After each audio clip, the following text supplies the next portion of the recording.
Easter is a busy time. It has been ever since the first one.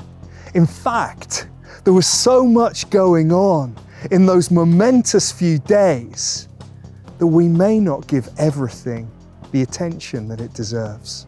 That's why we've put together a programme of events that follows the Easter narrative in real time.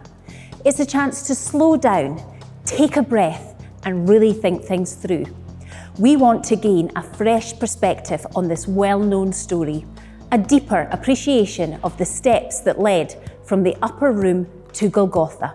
There is no obligation to get involved in everything, but let's use the disciples as our role models. They had an intense few days. Do we have that same commitment? Their lives changed forever. Do we have that same expectation?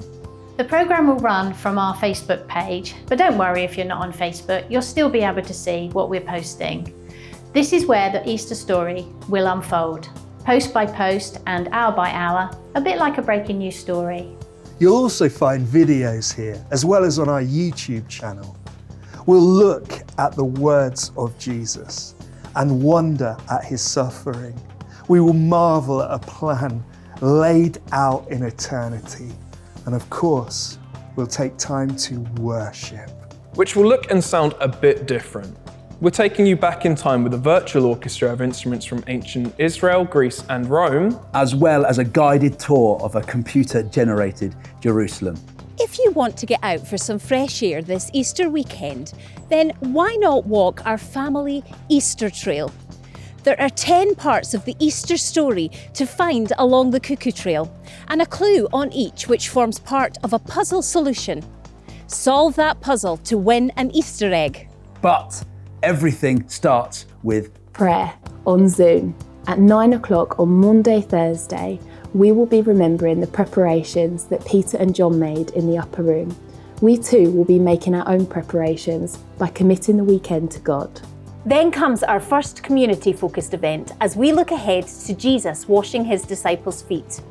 For the next few hours, in the same spirit of serving one another, we're going to do something practical for a friend, neighbour or family member. Perhaps picking up some shopping, making a meal, or even cleaning out the gutter. Be creative. At 6 p.m, there's another chance to travel through time by enjoying a meal much like the one Jesus and his disciples ate.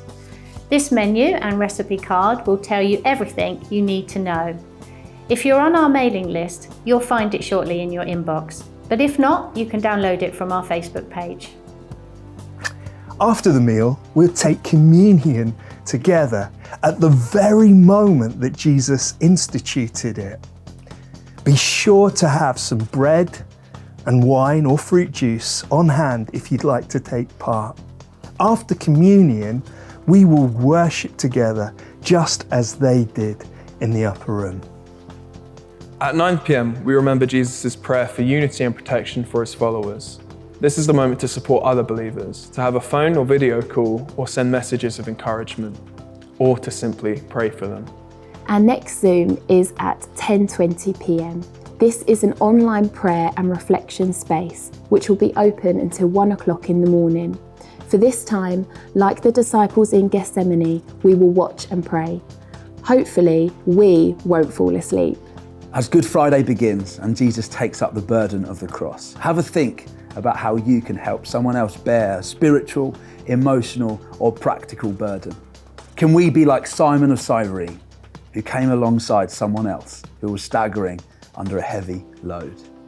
At 10 a.m, there will be an opportunity for reflective prayer as we remember the mockery Jesus endured on the cross. We will meditate on the nature of forgiveness and perhaps even ask if we hear our own mocking voices calling out at Calvary. On Saturday evening, we pray over the seeds that have been sown, asking God that people respond to the incredible message of hope that Easter brings. Following our Easter Sunday service, we'll meet in the cup room as usual, then finally close the weekend out by offering our prayers of thanks to God. Keep checking our Facebook page for further details on these events as Easter approaches. Invite your friends and family to get involved. Share this video or share our other social media posts. But most importantly, Pray. pray that God will move, that hearts and minds will be open to Him. It's been a difficult year, and Easter is the good news that we all need to hear.